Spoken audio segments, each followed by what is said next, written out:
I must confess I panicked last week. I just received the order of service for last Sunday, and to my dismay, the still small voice had disappeared, replaced by the sound of sheer silence. And then my English teacher at Parramatta High got to me in my mind and said, "That's an oxymoron. That's like pretty ugly.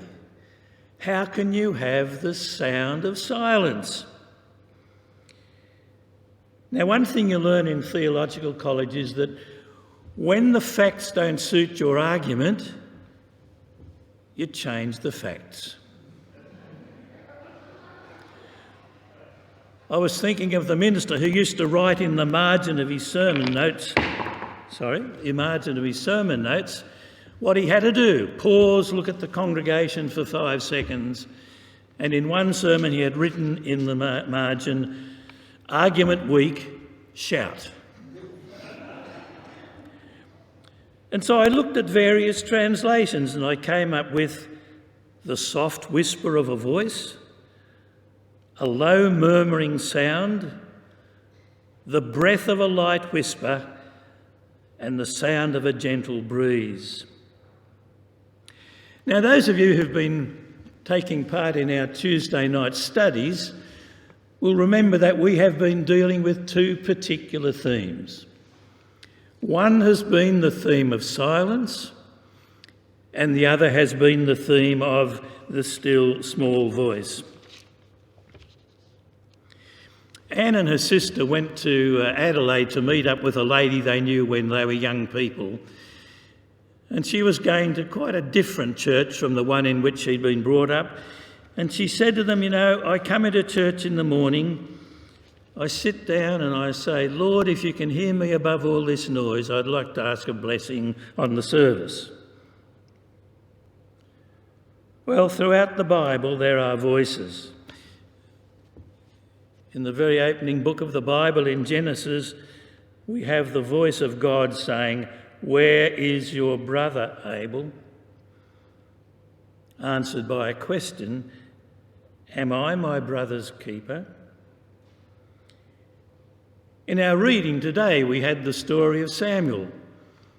Samuel hears a voice. He's told to say, "Speak, Lord, your servant is listening." And I'm afraid that for many of us today, we put it the other way round and say, "Listen, Lord, your servant is speaking." Elijah, as we heard last week, flees from the wrath of Jezebel, desperate, feeling lonely, feeling abandoned, and we're told that there was the still small voice, the breath of a light whisper. And then, of course, there's that wonderful story in Isaiah. King Uzziah had died and they were wondering who was going to replace him. And Elijah goes into the temple that day and he prays. And what happens? A voice says, "Why not you? Why not you?" I wonder, do we allow time in our services for hearing the breath of a light whisper? When I was in Burnie, the church secretary's son, who went to the Friends School in Hobart, which is a Quaker school, brought his mate home for lunch one Sunday.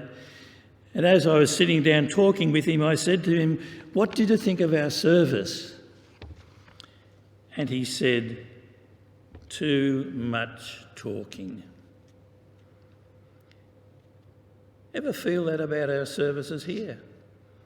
I'll stop now if you like. Too much talking.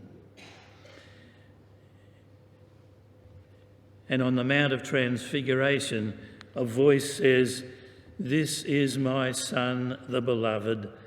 Listen to him." I wonder how the breath of the light whisper comes to us. I'm not going to tell you how it does for you, I can tell you how it does for me. But I came across a hymn by Christopher Idle, who is an Anglican priest. And in it he says, "Lord, you sometimes speak in whisper. Lord, you sometimes speak in silence. Lord, you often speak in Scripture, and you always speak in Jesus. But how does he speak to us? How do we know what God is saying?" I love the story of the minister who had a call to another church, quite a good church too, and someone said to his wife, "How's it going?" And she said, "Well, he's upstairs praying and I'm downstairs packing." How do we know that what we hear is the voice of God and not just what we would like it to be? One of the most moving things I've read was in the story of Albert Schweitzer, the missionary who went to Africa. And he'd been wondering what he was going to do with his life. Hadn't been much of a success until then. He only had 4 doctorates. But what was he going to do? And he talks about going through a magazine in which it talked about the needs of the Congo mission. People on whom the Master's eyes already rested were invited to offer themselves for the urgent work. And the article concluded, "Men and women who can reply simply to the Master's call, 'Lord, I am coming,' these are the people." And then this wonderful, simple phrase, "I finished my article and quietly began my work. My search was over." The still small voice. How has God spoken to me? Well, I need to do this first of all. God spoke to me in that. You'll recognise it as a glass that we use when we take communion. It was in a little church in the west of Sydney. It met in the house of one of the members, and it was a cold, wet, wintry night, and we were conducting communion.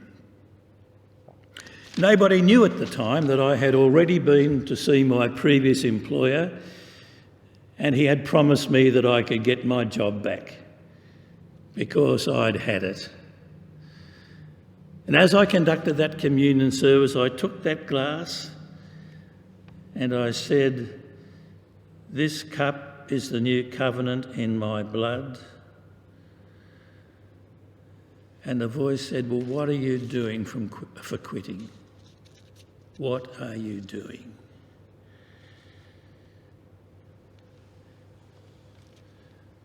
Many years ago, I hate to think how many years ago, I met a young man, and I've got to know him well over the years. It was, Doug, at a Methodist youth conference. I just learnt a new hymn that was well known to the Methodists, but not to me, "O thou who camest from above." And that young man, now this was before self-doubt, uncertainty, lack of confidence, failure, disenchantment with church politics, before all those things had taken over. But this young man sang with all the sincerity he could muster, "Just as I am, young, strong and free, to be the best that I can be for truth and righteousness and thee, Lord of my life, I come." And for him that was a still, small voice. But he hasn't always done his best. He's no longer young, he's no longer strong. But I'm here today to say thank you that I did hear that voice, that voice, the sound of a silent whisper that we can hear today. Amen.